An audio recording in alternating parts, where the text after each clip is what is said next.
ఈనాడి group సంస్థల chairman Ramoji Rao పార్థివ దేహానికి బీఆర్ఎస్ వర్కింగ్ ప్రెసిడెంట్ కేటీఆర్ నివాళులర్పించారు. రామోజీరావు భార్య రమాదేవిని కేటీఆర్ పరామర్శించారు. జర్నలిజంలో రామోజీరావు తనదైన ముద్ర వేశారని కేటీఆర్ అన్నారు. తెలుగు రాష్ట్రాలతో పాటు దేశ అభివృద్ధి కోసం రామోజీరావు పరితపించేవారని కేటీఆర్ అన్నారు.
తెలుగు అభిమానించే ప్రతి ఒక్క సోదరికి ఈరోజు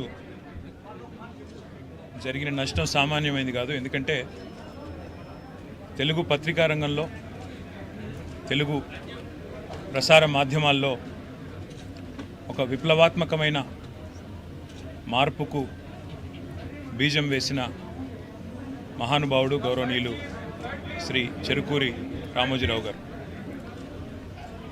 ఆయన ఈనాడు అనే పత్రిక స్థాపించిన తర్వాత తదనంతరం ఈటీవీ ద్వారా మళ్ళీ ప్రసార మాధ్యమాల్లో ఎలక్ట్రానిక్ మీడియా యుగంలో కూడా తనదైన ముద్ర, ఒక ప్రొఫెషనలిజంతో, ఒక విలువలతో కూడిన జర్నలిజానికి గుర్తుగా రామోజీరావు గారు చిరకాలం నిలిచిపోతారు.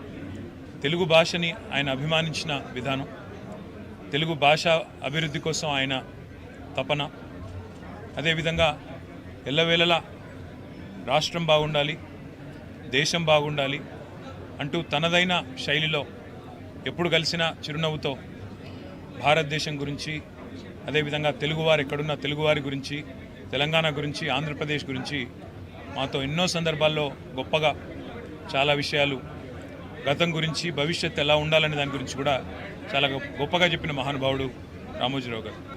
చాలా సందర్భాలు గంటలు వారితో కూర్చున్నప్పుడు ఒక మొబైల్ ఎన్సైక్లోపీడియా లాగా మొదటి నుంచి భారతదేశ స్వాతంత్రానంతరం నుంచి ఈరోజు వరకు చరిత్ర ఎన్నోసార్లు ఆయన నోటి వెంపడ విన్న ఒక అదృష్టం కూడా నాకు కలిగింది. వాళ్ళ ఆయన లేని లోటు నిజంగా కూడా తెలుగు పత్రికా రంగానికే కాదు, ప్రపంచవ్యాప్తంగా ఉన్న తెలుగు వారందరికీ కూడా ఇది తీరని లోటు. ఒక యూనివర్సల్ స్టూడియో స్థాయిలో ఇవాళ రామోజీ ఫిలిం సిటీని నిర్మించాలనే సంకల్పం ఏదైతే ఉందో, విజన్ ఏదైతే ఉందో, అది నిజంగా ఒక విజనరీకి మాత్రమే సాధ్యం. ఆ విజనరీ రామోజీరావు గారు. ఆయన ఇవాళ భౌతికంగా మన మధ్య లేకపోయినా ఆయన జ్ఞాపకాలు, ఆయన ఆశయాలు, ఆయన యొక్క ఆలోచనలు తప్పకుండా భవిష్యత్తులో కూడా మనందరికీ స్ఫూర్తినిస్తూనే ఉంటాయి.